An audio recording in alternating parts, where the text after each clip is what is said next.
Esto es Más Oscuro, con Laura y Sara. Hoy, el caso de Martha Moxley. ¿Hasta dónde crees que puede llegar la influencia de una familia con poder y con mucho dinero? ¿Hasta encubrir un caso?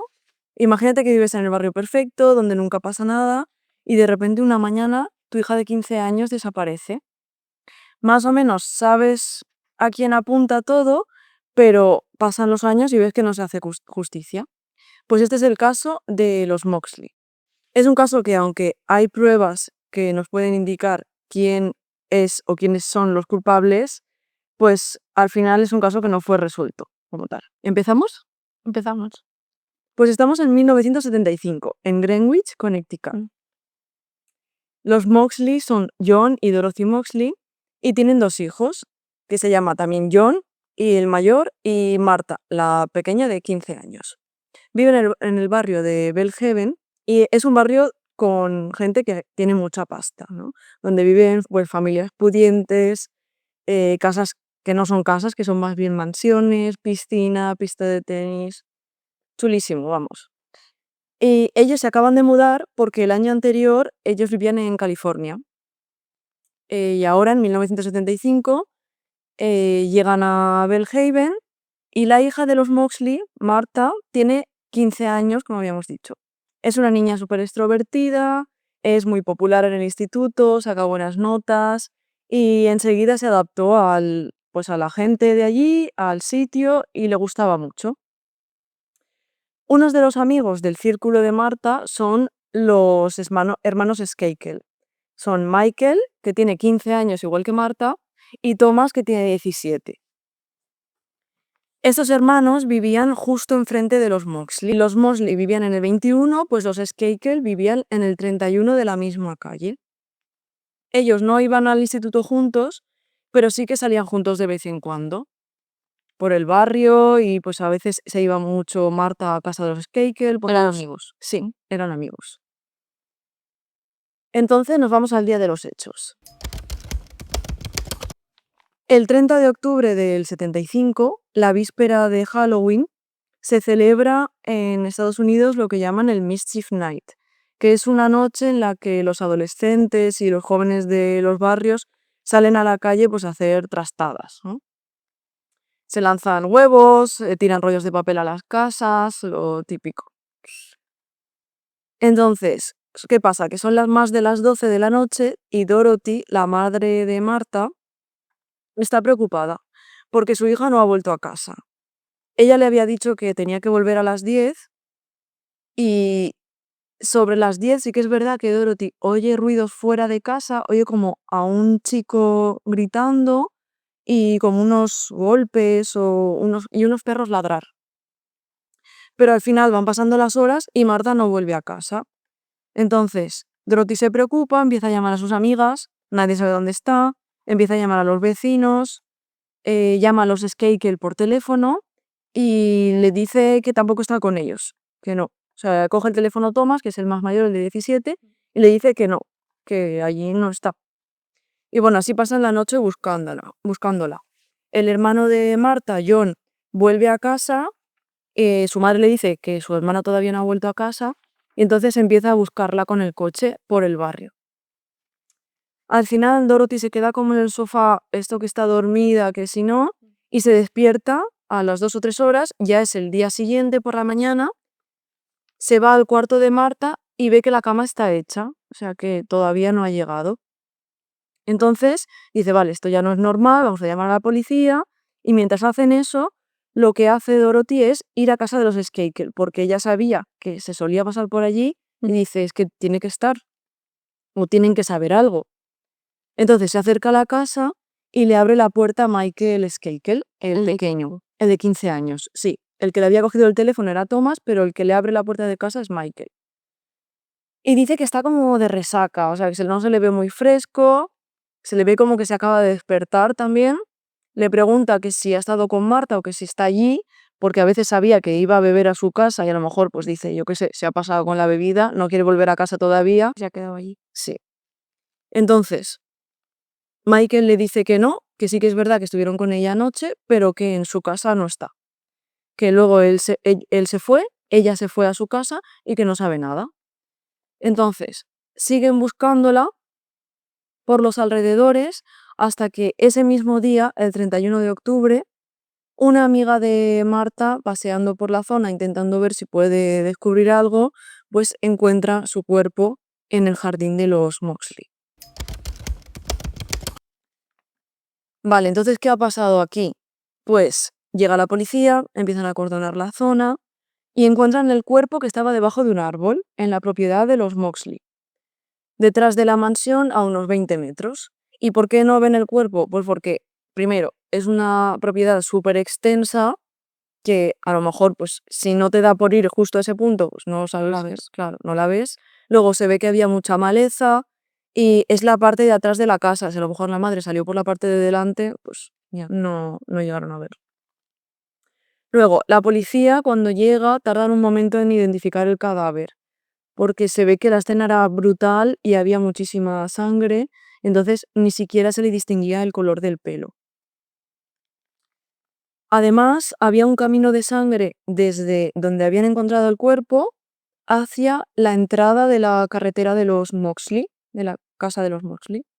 Cuando se acercan a ese punto, ahí encuentran lo que es el arma del crimen, que era un palo de golf del número 6. Tenía el mango roto y con él habían apuñalado a Marta. Pero por la mañana, cuando la madre sale de casa, no ve el reguero de sangre.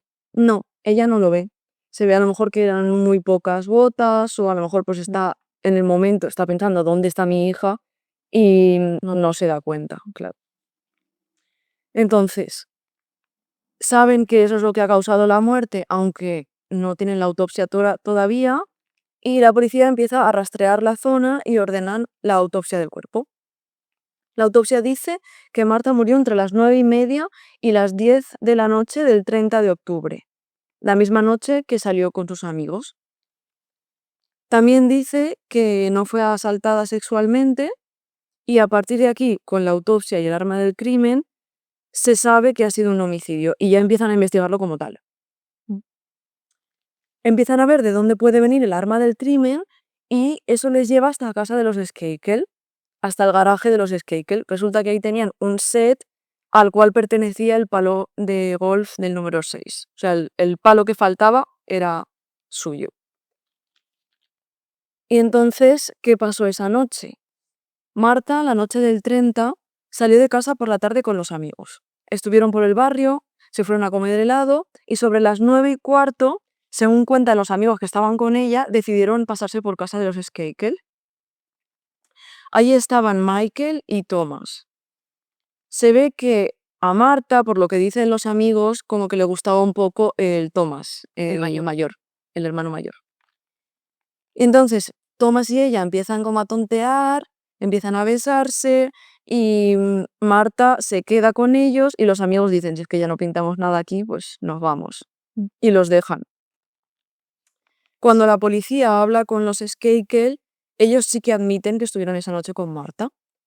Dice que estuvieron en el coche una vez se fueron sus amigos y que estuvieron escuchando música. Los dos hermanos con ellos. Sí.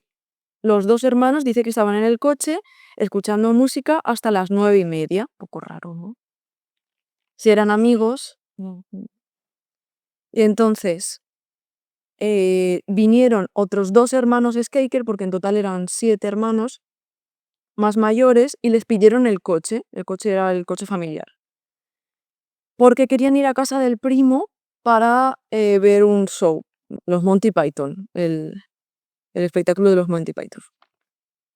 Entonces, Michael sí que se va con ellos, Michael es el pequeño, el de 15 años, y deja a Thomas y a Marta en el coche. Pero Thomas dice que en ese momento él se fue a casa también, que tenía que hacer los deberes y dejó a Marta que se fuera a su casa. Dice que los deberes que tenía que hacer era una redacción de Abraham Lincoln. ¿Qué pasa? Pues que cuando la policía se pone a hablar con todos los profesores de Thomas, descubren que no hay ninguna redacción, no hay ninguna tarea que le diga, haz esta redacción. Entonces, está mintiendo. Pero sí que hay una persona que respalda la coartada de Thomas. O sea, hasta este momento Thomas es la última persona en ver a Marta. Thomas tiene un tutor que se llama Ken Littleton. Era su primer día de trabajo. El día que Marta desaparece, Ken acababa de llegar a la casa de los Skakel para quedarse a ser tutor. Y Ken sí que dice que estuvieron viendo la tele juntos de las 10 de la noche hasta la 1 de la mañana. Con Tom. Con Thomas, sí. Y que además dice que no notaba nada raro en él, que estaba normal. Entonces, luego, este chico, Ken, se mudó a Nantucket una vez acabó toda la historia, ¿no? Estuvo unos meses trabajando con ellos y se mudó a Nantucket. Ahí se ve que empezó a beber, empezó a consumir un montón de droga y la policía empezó a interesarse por él, porque ya había cometido algunos delitos menores y dijeron, a ver si esto es porque la muerte de Marta desencadenó eso en él. Y empiezan como a investigarlo. Siguen por esta línea un tiempo, lo que pasa es que al final no tenía nada que ver con Marta, o sea, no podían relacionarlo de ninguna forma. Ya. La única coincidencia es que el día que Marta desaparece y muere, él había empezado a trabajar con los Skakel. Otro problema que surge en ese momento es que no pueden decir que ha sido él porque conforme habían sucedido los hechos, todo indicaba que Marta conocía a su agresor, porque ella no salió corriendo. O sea, no se ven trazas, ni es en la misma puerta de su casa. O sea que si alguien se acerca hacia ti con un palo de golf y no lo conoces, o sea, normalmente corres, pues ella no.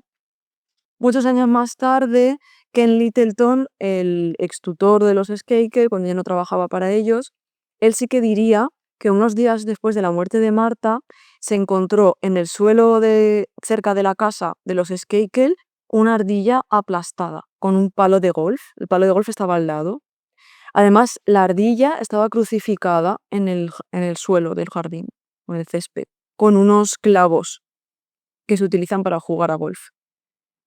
Cuando Ken le preguntó a Michael si había sido él, este como que se puso chulito y le dijo, ¿y quién si no habría podido hacerlo?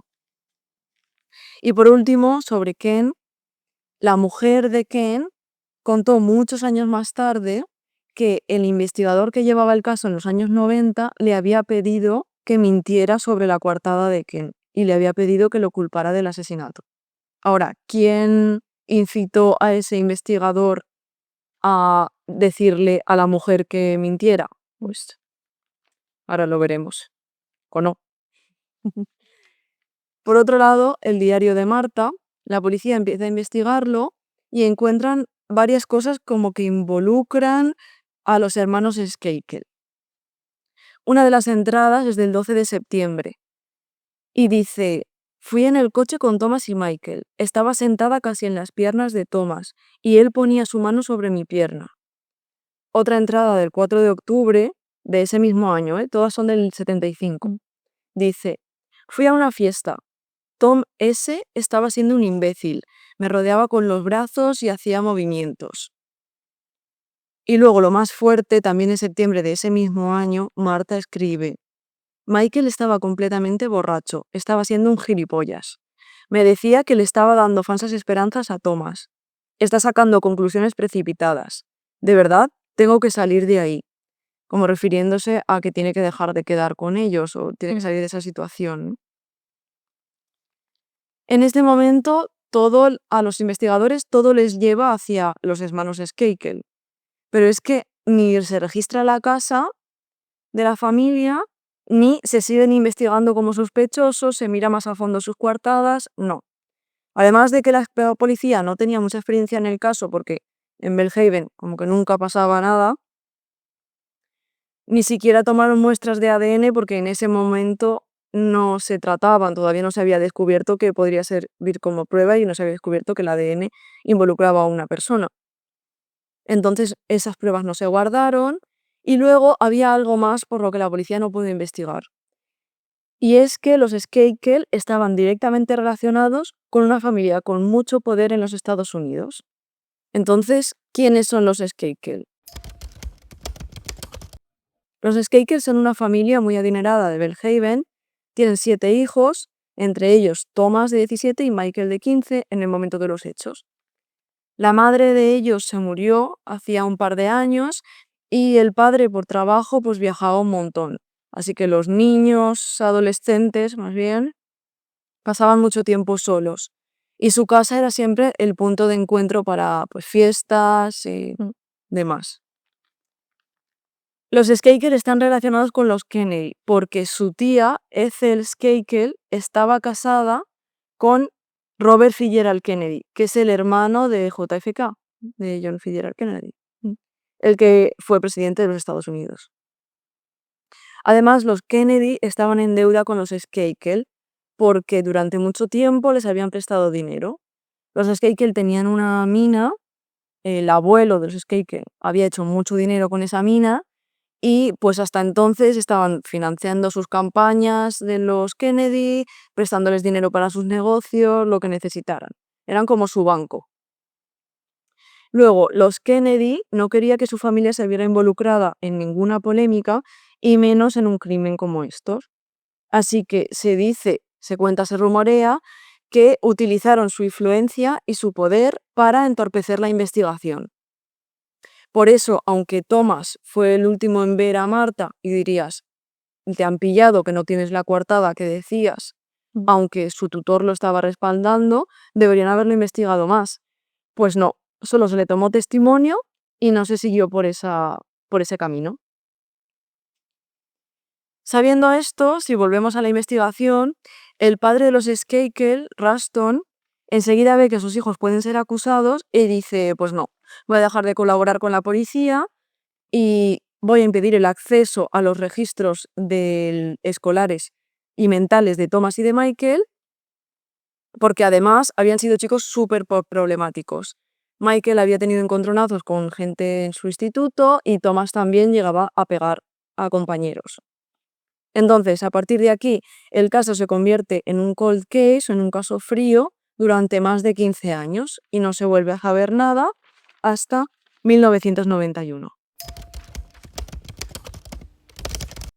Llegamos a 1991 y aquí sucede la reapertura del caso. En este año, William Kennedy Smith, un primo de los Skakel, es acusado de violación. Se empieza a insinuar que igual esa noche este chico, William Kennedy, también estaba en la casa. Pero bueno, eso al final no llega a ningún sitio porque no tienen pruebas. Pero sí que la familia Skakel contrata entonces a como un bufete de investigadores y abogados que hace un informe con todas las pruebas y todos los testimonios recogidos hasta el momento. ¿Cuál era su cometido en ese sentido de hacer una investigación? Pues su cometido era que si los acusaban, tendrían respuestas para todo. Entonces crearon una coartada o cambiaron la coartada que habían dicho, no se sabe muy bien cuál es la real, y dijeron que este era un informe secreto. ¿Por qué? Pues porque salían cosas que a los Skakel no le interesaba que salieran a la luz. Pero en 1997 ese informe se filtra a la prensa y se dan a conocer pruebas que pueden cambiar el curso de la investigación. ¿Qué se dice en el informe? Pues por un lado, Michael, a través de una grabación, admite que esa noche estuvo fuera, que no estaba en casa de su primo y que tiene miedo de que se sepa porque podrían investigarle como acusado. Además, Michael admite que esa noche estaba súper borracho y que sobre las 11 trepó por un árbol que daba a la ventana de la habitación de Marta. La llamó, pero como ella no salió, pues decidió que tenía que masturbarse delante de su ventana durante 30 segundos y cuando terminó se subió los pantalones, se bajó del árbol y se fue a su casa. O sea que a Michael también le gustaba Marta. Sí. ¿Por qué graba esto Michael? Pues porque en su cabecita la idea perfecta era hacer un libro autobiográfico. O sea, quería que todo el mundo supiera su versión, como su vida era tan importante que tenía que hacer una autobiografía. Luego dice que esa noche, después de hacer lo que hizo, se fue a dormir y que no se despertó hasta que al día siguiente Dorothy, la madre de Marta, le llama a la puerta y él se despierta entonces pues, con resaca, medio dormido. ¿Y por qué creen los investigadores del caso que Michael diría todo esto? Pues la teoría de los investigadores es que esto no era cierto y que lo utilizó porque para entonces, en el 91, cuando se empieza la investigación de los Skakel, ya se habían hecho pruebas con el ADN y se estaban desarrollando más. Entonces él quería tener una coartada para, en caso de que se hubiera guardado la ropa o algo de Marta, algún rastro de ADN suyo estuviera en su ropa o en la escena del crimen. Quería decir que había estado en casa de Marta por si acaso había algún rastro suyo. No, él no dice que está en su casa, él dice que está Pero dice en que- el árbol. O sea, en el jardín. Sí, entonces yo entiendo que es pues en el jardín, por si algún rastro de ADN estaba por la zona, era por eso, porque él se había acercado hasta su jardín. Pero es que Michael no es el único que miente, porque en este informe secreto, Thomas también mintió en su coartada. Thomas confiesa que de las 9:30 a las 10 no se fue a su casa a hacer deberes, sino que estuvo besándose con Marta, hasta las 9:50 en concreto. Y si te acuerdas bien, la autopsia de Marta situaba la muerte entre las 9:30 y las 10 de la noche. Por lo tanto, esto confirma que Thomas es la última persona en ver a Marta con vida. Sí que luego a partir de las 10 tenemos el testimonio de Ken Littleton, que ahí él no se retractó con los años en que estuvo viendo la tele con Thomas desde las 10 hasta la 1. Pero bueno, al final, desde las 9:30 hasta las 10, ahí hay media hora que Thomas no tiene, sí, no tiene cortada. Otra cosa que sale a la luz por esta época son los rumores sobre una posible confesión por parte de Michael. Resulta que a finales de los 70, Michael, como era un niño muy problemático, pues había tenido problemas con la policía por conducir borracho. Entonces su padre, Rushton, decide mandarlo a una academia para señoritos, ¿no? Un reformatorio para... gente rica. Sí, exacto. Allí se ve que Michael no se pudo morder la lengua y le contó a varias personas que sí, que él había hecho algo cuando era más joven y que no iba a ir a la cárcel porque era de los Kennedy. Incluso a una persona llegó a confesarle que él se le insinuó a Marta esa noche y como ella lo rechazó, la golpeó y terminó con su vida. Entonces, con todas estas pruebas, las coartadas de Thomas y Michael y el testimonio de un compañero de la academia de este último, de Michael, al final consiguen que el caso se lleve a juicio en 2002, acusando a Michael de asesinato. Como decíamos, en 2002 consiguen llevar a juicio a Michael y alegan que el motivo del asesinato fueron los celos que sentía porque a Marta le gustaba a Thomas, su hermano. Al final se celebra ese juicio y se consigue una condena de 20 años de prisión. Pero Michael solo pasaría 11 años y medio en prisión. Espera, un momento. Me lío. Llevan a Michael a juicio, pero era Thomas el que se lo había contado a sus amigos, ¿no? No es Michael el que se lo cuenta a su amigo. Ah, Michael es el que dice. Pero Michael no era el que había estado de 9:30. No, Ese a era Thomas nunca se le investiga por eso. No. A Michael al final se le consigue llevar a prisión y a juicio por, sobre todo, el testimonio de confesión del compañero de academia de Michael. Entonces, al final lo condenan a 20 años, pero él solo pasa 11 años y medio en prisión, porque en 2013 los abogados consiguen que le den la libertad condicional y a partir de este momento él ya nunca vuelve a prisión. Los abogados piden que se le celebre otro juicio y alegan que en su momento el que tenía como abogado Michael, que se llamaba Mickey Sherman, este abogado no había hecho todo lo posible porque se consideraran otras pruebas aparte de las que inculpaban a Michael. ¿Y por qué dicen esto? Pues porque, en primer lugar, no había tenido en cuenta a otro sospechoso. ¿Y quién era ese otro sospechoso que los abogados querían que se tuviera en cuenta ahora? Su hermano Thomas. No lo llamó a declarar, sabiendo que había sido la última persona en verle, no contrastó su coartada y tampoco presentó a un testigo que sí que situaba a Michael esa noche en casa de su primo, viendo a los Monty Python que se había ido con su hermano.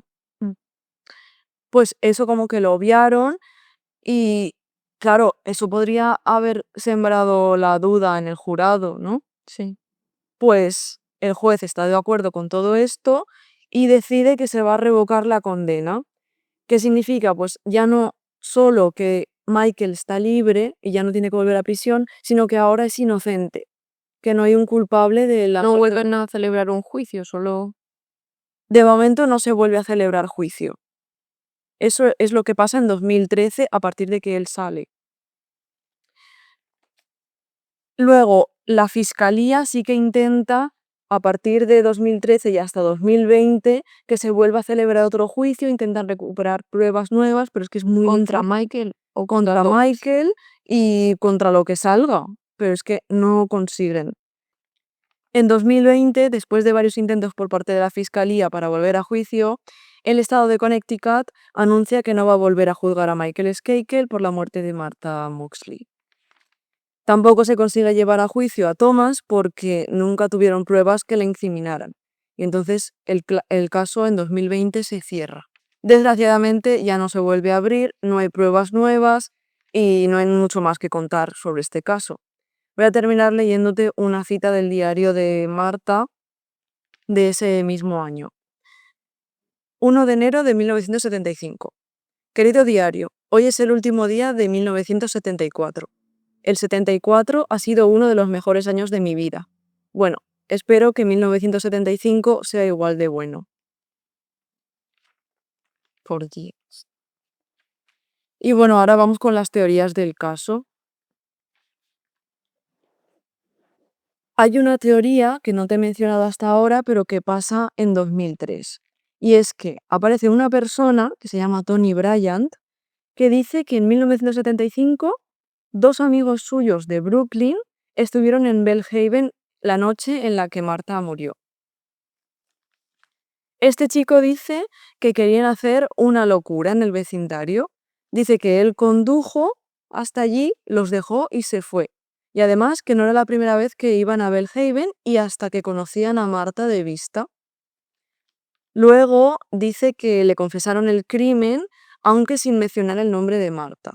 Dice que cuando se volvió a encontrar con estos amigos le dijeron que había... Sí. En este momento, sobre el 2003, se pide hacer un nuevo juicio, pero el problema es que Tony Bryant no quiere testificar si no le dan inmunidad absoluta, porque esa noche él estaba conduciendo el coche. Esta teoría además no tiene mucho peso porque nadie del entorno de Martha pudo afirmar que conocía a estos chicos. Y luego además en el programa de televisión de 48 horas que hicieron una investigación sobre Martha, le preguntan a un amigo de esta y él dice que nunca oyó hablar de ellos ni vio a esas personas por la zona. Además, Bellhaven en el momento era una zona con mucha seguridad, estaba lleno de cámaras, lleno de vigilantes y además todo el mundo se conocía. Si alguien hubiera visto a 3 personas desconocidas, pues alguien tendría algún testimonio que dar. Y la última cosa por la que esta teoría se dice que no tiene mucho peso, el arma del crimen, el palo de golf, estaba en casa de los Skakel. Entonces, ¿cómo iban a planear estos 3 chicos, bueno, estos 2 chicos con el otro que conducía, cómo iban a planear, vamos a hacerle algo a alguien, vamos a acabar con esta chica, si no sabían que se iban a encontrar el palo en casa de los Skakel? Luego sí que hay uno de los Kennedy, un primo hermano de los Skakel, el hijo de el hijo de Robert Fitzgerald Kennedy, que dice que esta es la teoría que más cuadra con el caso y además es la que usa en su libro, que creo que lo publica en 2013 también, no lo sé más o menos, pero el libro se llama Frame y habla de por qué su primo Michael es inocente y qué otras teorías del caso podrían considerarse y podrían encajar. Y esta es a la que se aferra él. Además, en su libro menciona que Martha decía en su diario que había visto esa noche a Tony, o sea, al informante este, y a 2 desconocidos, y decía que había estado bailando con ellos. Pero es que luego, si miras los diarios de Martha, eso no es verdad. En ningún momento dice que conoce ni a desconocidos, ni que ha visto a Tony, ni nada. Otra teoría del caso, que Michael lo hizo. Si nos aferramos a esta teoría, esa noche Michael no se fue con sus hermanos, sino que se quedó con sus hermanos a casa de su primo, sino que se quedó en casa. Cuando vio que Marta le daba más atención a su hermano Thomas, se puso celoso, y cuando Thomas se fue, este salió, cogió el palo de golf y le atacó por detrás. ¿Qué piensas de esa teoría? No lo sé, yo creo que fue o alguno de los dos hermanos o incluso los dos hermanos juntos. Otra teoría, que es que Thomas lo hizo solo, es que Thomas era muy temperamental, ya había tenido problemas de agresividad en el colegio con sus compañeros. Entonces, ¿qué dicen? Pues que esa noche él intentó algo con Marta, Marta no tenía ganas, no quería, porque además ya había puesto en su diario Que no quería nada con él. que quería alejarse de ellos, y entonces puede ser que se enfadara y la matara. Pero ¿por qué no la agredió sexualmente si era su intención en un principio? Pues puede ser que lo pillaran, o que al ser un acto que hizo con la rabia y el enfado del momento, pues no se lo esperara y se arrepintiera. O que tuvo gratificación sexual al matarla y tener control sobre ella. No hace falta que la viole, ¿no? Que Claro. abuse de ella sexualmente. Sí, puede ser que eso ya calmó sus ansias, ¿no? Y su rabia contra ella. Y luego la última teoría, que es la que habías dicho antes, que es que lo hicieron los dos. En ese caso sí que indica que fue algo premeditado. Y el hecho de que el arma del crimen sea un palo de golf que se encuentra en el garaje de su casa, sí que puede cuadrar con que estuviera premeditado. Ya.